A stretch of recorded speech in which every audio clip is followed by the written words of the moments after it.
అంచిత సంపదలందు తాల్మియున్. ఒకప్పుడు బ్రహ్మాండంగా పదవులు వస్తాయి, పీఠాలు వస్తాయి, పదవుల మీద పదవులు వస్తాయి, పీఠం మీద పీఠం వస్తుంది, డబ్బు మీద డబ్బు వచ్చేస్తూ ఉంటుంది. 1000 ఆశిస్తే 1,00,000 ఇస్తాడు ఎవడో పట్టుకొచ్చి.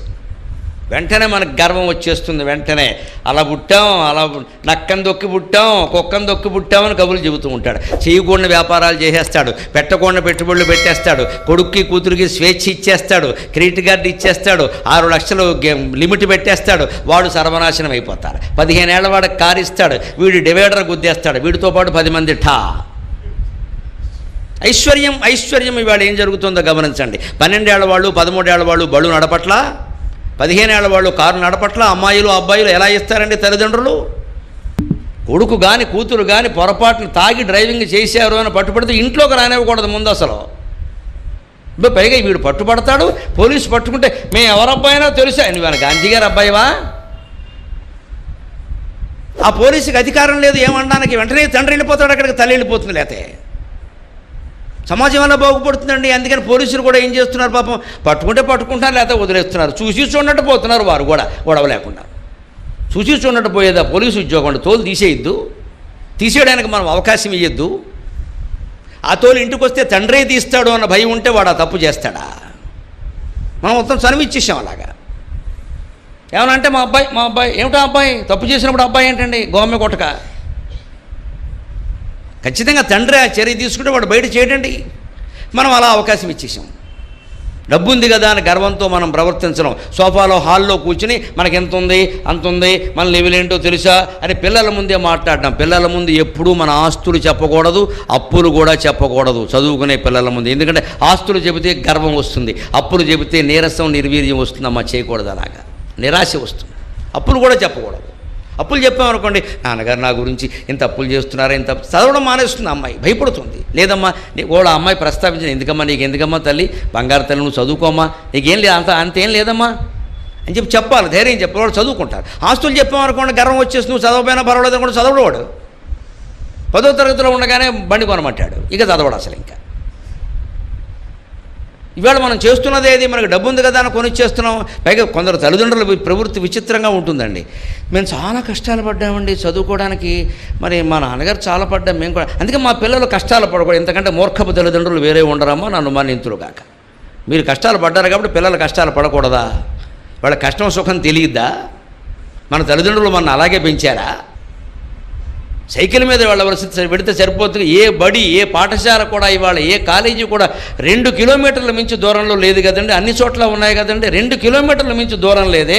బండి ఇస్తారేమిటండి? సైకిల్ మీద వెళ్ళమని చెప్పాలి నోరు మూసుకుని. బండి ఎందుకు ఇవ్వాలంటే కాలేజీ పోరాటకు అవసరం ఏంటండి? బండిని మనం ఇస్తాం, ఫ్రెండ్ని వాడు తెచ్చుకుంటాడు. అది గర్ల్ ఫ్రెండ్, బాయ్ ఫ్రెండ్ కాదు. అమ్మాయి అయితే బాయ్ ఫ్రెండ్. మనం బండి ఇవ్వడమే తప్పు.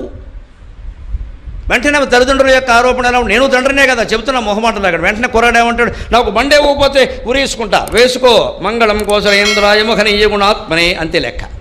వేసుకో, శనెదిరిపోయింది, ఓసారి ఏడుస్తాం, 10 రోజులు ఏడుస్తాం, లేకపోతే జీవితాంతం ఏడవాలి. ఈ సన్నాసి కోసం జీవితాంతం ఏడవాలి. నేను చిన్నప్పుడు ఎప్పుడో ఎక్స్కర్షన్కి వెళతానని 400 అడిగా మా నాన్న 75లో. నాకేం తెలుసు 400 అంటే ఏమిటో. గవర్నమెంట్ ఎంప్లాయీ జీతం అప్పట్లో 400.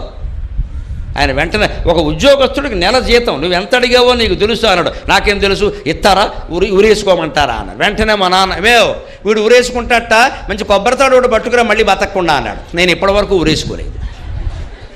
పైగా మా తండ్రి చాలా గట్టికుడు. నిజంగా సూర్యనారాయణ అంటే చెండ ప్రచండ తేజమే. లెక్కట్టేశాడు. నువ్వు పోతే 6 అన్నాడు. అయిపోయి లెక్క కౌంటు, మేము 7 నువ్వు పోతే 6 అన్నాడు. అయితే పోతే పోరా ఏంటి, నువ్వు పోతే 6, అప్పటికి 9 మందిలో 2 వెళ్ళారు.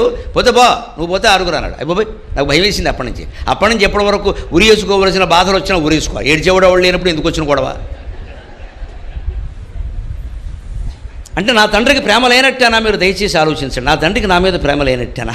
ఆ తండ్రి లేకపోతే, ఆ బ్రాహ్మణ వంశం లేకపోతే, ఆ గోత్రం లేకపోతే, ఆ యజుర్వేద శాఖ లేకపోతే ఇవాళ గరికపాటి నరసింహరావు అనేవాడు ఉంటాడా? 4 మాటలు మాట్లాడగలడా?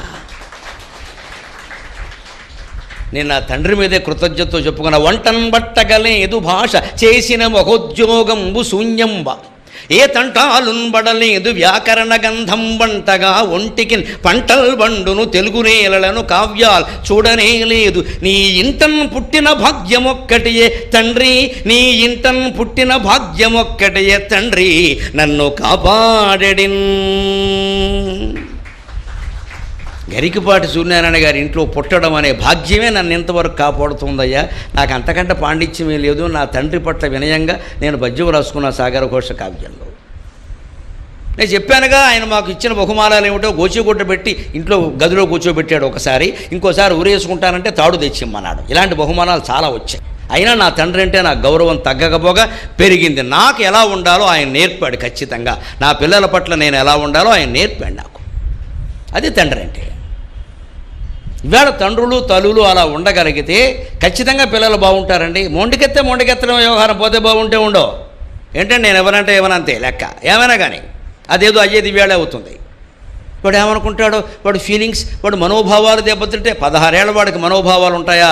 60 ఏళ్ల వాడికి ఉండవామా? ఎవరు మనోభావాలు ఎవరు గౌరవించాలి? మనోభావాల మాట కూడా వచ్చింది ఈ మధ్యన బాగా. ఇక్కడ జాతకాలు చెబుతున్నారు. ఇక్కడ ఎవడు మనోభావాలు ఎవరు గౌరవించాలి? పెద్దల మనోభావాలు పిల్లలు అర్థం చేసుకోవాలా? పిల్లల మనోభావాలు పెద్దలు అర్థం చేసుకోవాలా? అసలు అర్థం చేసుకునే ముందు మంచి చెడ్డ ఉండదా? పిల్ల పెద్ద పక్కన మంచి చెడ్డ లేదా? 10 ఏళ్ల వాడికి బండి ఇస్తారా? 10 ఏళ్ల వాడికి ఫోన్ ఇస్తారా?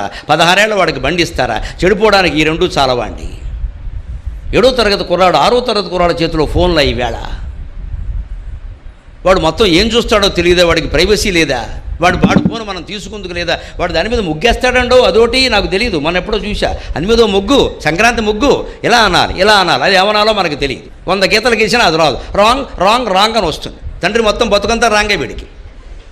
వాడు లేనప్పుడు చూడడానికి కూడా వీల్లేదు. పోనీ ఛార్జింగ్లో పెట్టినప్పుడు వాడు ఏం చేస్తున్నాడో చూద్దామంటే పాస్వర్డ్ ప్లీజ్, అదేమిటో. ఎన్ని రహస్యాలు, మొత్తం గండికోట రహస్యాలని వీడి ఫోన్లో ఉన్నాయి. ఎక్కడ ఏది దొరికే అవకాశం లేదు, సరిచేసే అవకాశాలు ఇవ్వడమే తప్పు. అంచిత సంపదలందు తాళమేం, డబ్బు ఉండం కాదని సమస్య. ఆ వస్తువు వాడికి అవసరమా? కోటీశ్వరుడైనా సరే అవసరమైన వస్తువే కొనాలి ఇంట్లో. నేను కోటీశ్వరుని కదా, వస్తువు ఖరీదు 100 రూపాయలు. 100 రూపాయల సమస్య కాదు, అవసరమా కాదా సమస్య.